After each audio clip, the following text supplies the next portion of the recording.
الحمد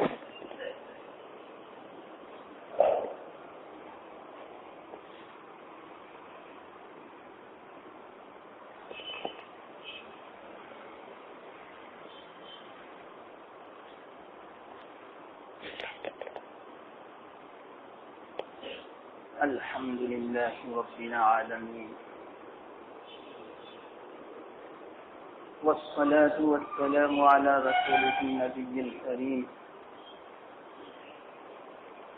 وعلى آله وأصحابه أجمعين أما بعد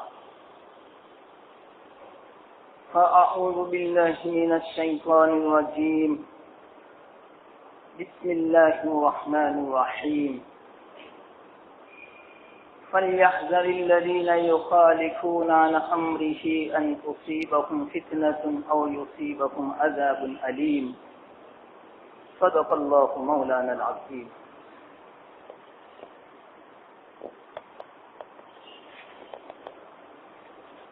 محترم دوست بزرگوں،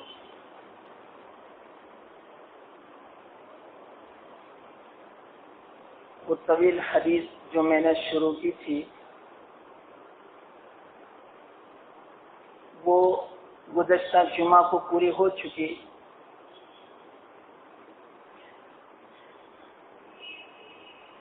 آج ارادہ ہے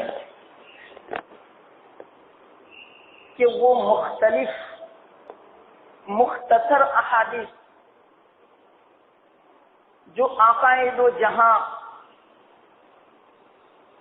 شفیع المذنبین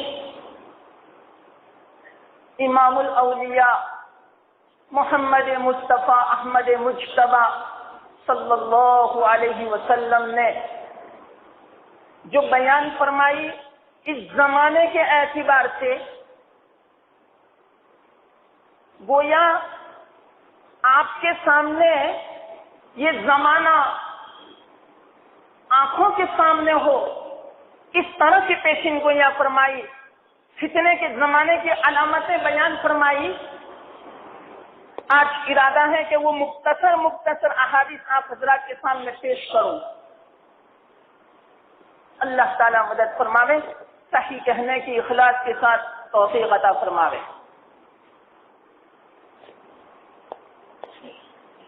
ایک بات سننا، اس سے آپ کو اندازہ ہوگا کہ یا اللہ، تیرے حبیب نے، آقائے مکی و مدنی نے صلی اللہ علیہ وسلم کیسی باتیں بیان فرمائی. گویا اس زمانے میں وہ بذات خود موجود ہوں اور اپنی نظروں کے سامنے دنیا کو دیکھ رہے ہوں، اور پھر بعد میں اس کا نتیجہ ہمیں بیان فرماتے ہوں، تو اس سے انشاءاللہ رسالت میں بھی یقین کا اضافہ ہوگا، ہمارے ایمان میں، ہمارے عقیدے میں انشاءاللہ اضافہ ہوگا. یہ فائدے سے خالی نہیں اس کا بیان کرنا. کیا فرمایا ایک حدیث میں؟ فرماتے ہیں فتنے کے زمانے کی ایک علامت یہ ہے کہ لوگ آپس میں ایک دوسرے سے اجنبی بن جائیں گے. غور کرو ذرا، ایک ہی مسجد کے دو مصلی ساتھ میں نماز پڑھنے والے، لیکن معلوم نہیں ہوگا کہ یہ مصلی کہاں کا ہے، اس کا نام کیا ہے، اس کا گاؤں کیا ہے. ساتھ میں رہنے والے مکانات میں جو پڑوس ہے، پتہ نہیں کہ یہ پڑوس کہاں کا ہے، اس کا نام کیا ہے، وہ کس بیماری میں، کس پریشانی میں مبتلا ہے، وہ بیچارہ کھاتا بھی ہے یا اس کو نیند بھی آتی ہے، یا اس کی بیوی کی کیا خبر ہے، اس کے اولاد کیسے ہیں، کھانا بھی اس کے پاس موجود ہے یا نہیں، کچھ پتہ نہیں. یہاں کی بات یہاں بھی اس طرح ہے. بڑے بڑے شہروں میں تو واقعتاً میں نے کہا کہ پڑوس میں کون رہتا ہے کہ ہمیں اس کا کوئی علم نہیں کہ پڑوس میں کون رہتا ہے. جب بعد میں تحقیق کی جاتی ہے کہ بھائی فلانا رہتا ہے تو کہا جاتا ہے کہ فلانا تو 3 سال پہلے مکان خالی کر کے چلا گیا، اور اس کے بعد دوسرے 2-3 آدمی آ کے رہنے لگے، یہ تو چوتھا آدمی. وہ خوش ہوتے ہیں کہ ہمیں تو اس سے کوئی لینا دینا نہیں، ہمیں تو اس کی کوئی پڑی نہیں کہ پڑوس میں کون ہے، ہمیں تو اپنا اور اپنا اپنا کام بنا ہم بھلے، بس اس طرح کی حالت آج ہو چکی ہے. اور فورن میں تو آپ دیکھیں تو واقعی پڑوس میں بھائی بھی رہتا ہو تو بھائی کی کیا حالت ہے اس کا کوئی پتہ نہیں. یہ اللہ کے رسول صلی اللہ علیہ وسلم نے 1400 سال پہلے فرمایا تھا. یہ فتنے کے زمانے کی علامت ہے. آج کل دیکھو جو سوسائٹیاں بنتی ہیں الگ الگ سے رہنے کے لیے آتے ہیں، پتہ نہیں کہ پڑوسی کون ہے، فلانا محلے والا کون ہے، مسجد میں کون آتا ہے، کون مصلی ہے، کچھ پتہ نہیں. یہ تمام کی تمام باتیں فتنے کی علامت ہے. تفصیل میں نہیں جاتا، مجھے کچھ زیادہ علامتیں بتلانی ہے. ایک حدیث میں فرماتے ہیں لوگ صرف اپنے خاص اور پہچان والے لوگوں کو سلام کریں گے. آج کل دیکھو کتنا سلام عام ہے. شاید 12 گھنٹے میں ہم 1 یا 2 مرتبہ سلام کرتے ہوں گے، حالانکہ پورا دن مسلمان ہمیں ملتا بھی ہے، سب کچھ کرتا ہے، لیکن 1 یا 2 مرتبہ جس کی پہچان ہو یا ایک دم سے دور سے آیا ہوگا کسی کو سلام کرتے ہیں، کسی مسلمان کو سلام نہیں کرتے. یہ ہے فتنے کے زمانے کی علامت. حالانکہ سلام آپ کو معلوم ہے کیا مطلب اس کا؟ السلام یہ اللہ تعالی کا نام ہے. ارے گھروں میں بھی داخل ہوتے ہیں تو بغیر سلام کے داخل ہوتے ہیں، بلکہ حدیث میں یوں آتا ہے اگر گھروں میں تم سلام کے ساتھ داخل ہوں گے اللہ تعالیٰ اس گھر میں بلائیوں کو نازل فرماوے گا، پریشانیاں دور ہوگی، آپس کے اختلافات دور ہوں گے، ناچاکیاں دور ہو جاوے گی. یہ سلامتی کا فائدہ، اس سلام کرنے کا فائدہ، یہ اللہ تعالیٰ کا نام ہے، یہ بہت بڑا ذکر ہے. کوئی سلام کرتا ہے تو اللہ تعالیٰ اس کے نامہ اعمال میں 30 نیکیاں لکھ دیتا ہے اور سنت کو زندہ کرنے کا ثواب عطا فرماتے ہیں. اس زمانے میں یہ سنت مٹ چکی ہے، اگر سنتوں کو زندہ کرو گے تو شہیدوں کا ثواب عطا فرمائیں گے. اور جتنا لمبا سلام ہوگا یہ تو دعا ہے. السلام علیکم کا معنی تم پر سلامتی ہو، اللہ تعالیٰ کوئی مصیبت نازل نہ فرماوے، کوئی پریشانی، کوئی بلا، کوئی بیماری نازل نہ فرماوے. اور میری طرف سے بھی آپ بے فکر رہنا، میری طرف سے کوئی تکلیف نہیں پہنچے گی، بلکہ میں نے پہلے ہی سلام کر دیا کہ میری طرف سے سلامتی ہوگی. ورحمت اللہ، اللہ کی رحمت نازل ہوگی. اور جہاں اللہ کی رحمت ہو وہ آدمی واقعتاً پریشان نہیں ہوتا. رحمت کے بغیر کوئی آدمی ایک قدم نہیں اٹھا سکتا. وہ برکات ہو اور اللہ کی برکتیں ہو، مال میں برکت ہو، وقت میں برکت ہو، عمر میں برکت ہو، تجارت میں برکت ہو، اولاد میں برکت ہو، نکاح میں برکت ہو، ہر چیز میں برکت ہو. یہ ہے سلامتی کا فائدہ. لیکن آج ہم نے سلام کو چھوڑ دیا. یہ ہے فتنے کے زمانے کی علامت. اور خاص لوگوں کو سلام کیا جاوے گا. اس کا ایک مطلب محدثین نے یہ بھی بیان فرمایا کہ آج کل مسلمانوں کا پتہ بھی نہیں چلتا کہ یہ مسلمان ہے. نہ چہرے سے پتہ چلتا ہے، نہ سر سے پتہ چلتا ہے، نہ لباس سے پتہ چلتا ہے. بعض مرتبہ دل میں یوں آتا ہے کہ سلام کرے، لیکن یہ خیال ہوتا ہے کہ ہو سکتا ہے کہ مسلمان نہ ہو. حالانکہ ایسے آدمیوں کو چاہیے کہ جو آپ کو مسلمان لگے، داڑھی والا، ٹوپی والا، کرتے والا، اسلامی لباس والا، تو کم از کم وہ تو سلام کرے کہ ان کو یہ جو بدگمانی ہوئی کہ میں مسلمان ہوں بھی یا نہیں، تو یہ بدگمانی تو دور ہو سلام سے. ایک مطلب یہ بھی بیان فرمایا کہ عام ماحول ایسا ہو جاوے گا کہ سمجھ نہیں پڑے گی کہ یہ مسلمان ہے یا غیر مسلم ہے، اس بنا پر کوئی سلام نہیں کرے گا. یہ بھی ایک مطلب ہے. تو یہ بھی فتنے کے زمانے کی ایک علامت. ارے صحابہ اتنے حریص تھے نیکیوں کے، واحد سلام کی غرض سے بازار میں جاتے تھے کہ بازار میں مسلمان زیادہ ملیں گے تو لاؤ ہم سلام کریں. اور آج کل ہمارے سامنے کتنے مسلمان آتے ہیں لیکن سلام کا رواج نہیں. اگر سلامتی کا رواج ہوگا اللہ تعالیٰ کی طرف سے سلامتی نازل ہوگی، پریشانیاں دور ہوگی، یہ فتنہ ختم ہو جائیں گے. اس سلام کو معمولی مت سمجھو. اور آج کل تو یہ بھی دیکھا گیا کوئی سلام کرتا ہے تو سامنے والا جواب بھی نہیں دیتا. معلوم نہیں جواب دینے میں بھی کیا بھاری پن محسوس ہوتا ہے، سمجھ ہی نہیں پڑتی. حالانکہ جواب دینا واجب ہے. سلام کرنا سنت، لیکن جواب دینا واجب ہے. اور جیسا سلام کیا ویسا ہی جواب دینا، یہ زیادہ جواب دینا یہ ضروری ہے۔ قرآن میں بھی یہ مسئلہ اللہ تعالیٰ نے بیان فرمایا ہے، تفصیل ہے۔ یہ مختصر میں نے سلام کے متعلق بات کہی۔ تیسری علامت فتنے کی، اللہ کے رسول صلی اللہ علیہ وسلم نے ارشاد فرمایا، ایک بات یاد رکھیں اور اپنے عورتوں سے بھی، اپنے گھر میں بھی، اپنے دوستوں، اپنے ساتھیوں، اپنے اولاد کو بھی ذرا سنائیں۔ آج کل کے جو فتنے کا زمانہ ہے نا، ذرا چوکن نہ کریں، متنبع کریں اپنے گھروں میں۔ کیا بتلائی؟ اللہ کے رسول صلی اللہ علیہ وسلم ارشاد فرماتے ہیں تجارت میں عورتیں شامل ہو جاوے گی۔ چلو بتلاؤ، دنیا کا آپ سروے کریں، سب سے زیادہ اگر کوئی تجارت کرنے والے ہیں تو وہ عورتیں ہیں۔ صحابہ تعجب کر کے کہ عورتیں کیسے تجارت کرے گی؟ لیکن وہ زمانہ آئے گا جس زمانے میں عورتیں تجارت کریں، اپنے خاوند کا ساتھ دے، یا کوئی اجنبی عورت کسی دکان میں، کسی آفس میں نوکری اور سروس کرے تو سمجھو کہ فتنے کا زمانہ آ چکا۔ چلو بتلاؤ، کوئی آفس عورت سے خالی ہے؟ بلکہ آج کل کو آفس کو چلانا ہو تو عورت کے بغیر چلتی نہیں۔ ارے اچھے اچھے نیک لوگ بھی عورتوں کو دکانوں میں اور آفس میں رکھتے ہیں۔ میں تو تعجب سے پانی پانی ہو جاتا ہوں کہ یا اللہ، ان کو کچھ احساس نہیں اسلام کا، کہ ان کو اللہ پر بھروسہ نہیں، کہ عورتوں کے اوپر بھروسہ ہے کہ عورت کو جب تک نہیں رکھیں گے تجارت نہیں چلے گی۔ یہ کس نے کہا؟ آج ہمارا بھروسہ کیوں ایسا بودا و کمزور ہو چکا؟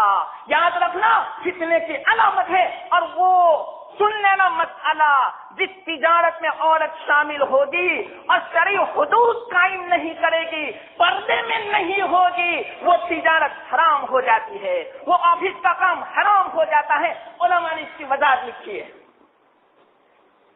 ہاں، عورت تجارت تو کر سکتی ہے لیکن شرعی حدود میں رہ کر، پردے میں رہ کر۔ ارے پردہ کریں گے تو تجارت کیسے چلے گی؟ ذرا عورت کو دکھانا ہے ہمیں، تو عورت کا کشش کرنا ہے۔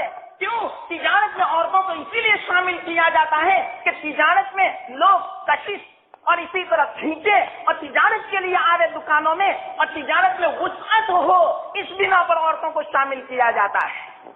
یہ حرام ہے، یاد رکھنا۔ آج کل پرائیویٹ سیکریٹری اگر آفس کا ہوتا ہے تو عورت ہوتی ہے، وہ لیڈی ہوتی ہے، وہ کنواری ہوتی ہے اور تنہائی ہوتی ہے، ہر وقت کوئی گاہک آتا نہیں، وہ بس اس دکان کا مالک ہوتا ہے، سیٹ ہوتا ہے، اور وہ لڑکی ہوتی ہے۔ مجھے تعجب ہوتا ہے، یا اللہ، یہ کیسا زمانہ آ چکا؟ یہ ہے فتنے کا زمانہ۔ اللہ کے رسول صلی اللہ علیہ وسلم نے ارشاد فرمایا 1400 سال پہلے۔ یہ بھی ایک علامت ہے، اور یہ فرمایا وہ زمانہ ایسا ہوگا، پورا پورا گھر تجارت میں شامل ہوگا، اس کے باوجود خرچہ پورا نہیں ہوگا۔ چلو بتلاؤ، آج کل کیا حال ہے؟ ارے فورن میں تو بیوی کو بھی کام کرنا پڑتا ہے، لڑکیوں کو بھی کام کرنا پڑتا ہے، لڑکے کو بھی کام کرنا پڑتا ہے، اور جب کہا جاتا ہے کہ کیوں بھائی، کہ بھائی اس کے بغیر تو کام ہمارا چلنا بڑا مشکل ہے، تو کیا ضرورت ہے ایسے فورن کی؟ کیا اللہ تعالیٰ یہاں ہندوستان میں نہیں؟ کیا یورپ ہی میں ہے اللہ؟ کیا فورن ہی میں ہے اللہ؟ کہ ہندوستان، پاکستان، ایشیا کے اندر اللہ نہیں ہے؟ آج ہمارا ایمان کیوں ایسا ہو چکا؟ اسی بنا پر اللہ تعالیٰ کی مدد بھی ہمارے شامل حال نہیں ہے۔ یاد رکھ لینا، جس کا اعتماد ہوگا، بھروسہ ہوگا اللہ پر، اللہ کی مدد بھی ایسی ہی اس کے ساتھ ہوتی ہے۔ یہ تمام کے تمام غیر اسلامی کام کرنے پڑتے ہیں فورن میں۔ فورن والے جانتے ہیں ہمیں کیا کرنا پڑتا ہے، وہاں پر اسلام کو بالائے طاق رکھ دینا پڑتا ہے، عورتوں کی شرم و حیا کو بالائے طاق رکھ دینا پڑتا ہے۔ وہ تمام کی تمام چیزیں اپنے گھروں میں سمجھنا۔ یہاں فورن میں اگر آنا ہے تو اپنی بیویوں کو آفس میں بھیجنا پڑے گا، دکانوں میں بھیجنا پڑے گا۔ یہ ہے جو اللہ کے رسول صلی اللہ علیہ وسلم نے 1400 سال پہلے بیان فرمایا تھا۔ ایک اور علامت فتنے کی بیان فرمائی، بازار قریب قریب ہو جائیں گے۔ صحابہ اس زمانے میں تعجب کرتے تھے کہ بازار کی ایک جگہ ہوتی ہے، کیا مطلب بازار قریب قریب ہو جائیں گے؟ اب سنو تو، اس کا مطلب محدثین فرماتے ہیں اس حدیث کے ماتحت میں آج کل دیکھو، مجھے مطلب بیان کرنے کی کوئی ضرورت نہیں کہ بروچ جیسی یہ سٹی جو قصبہ جیسی ہے، اس میں کتنے بازار ہے بتلاؤ؟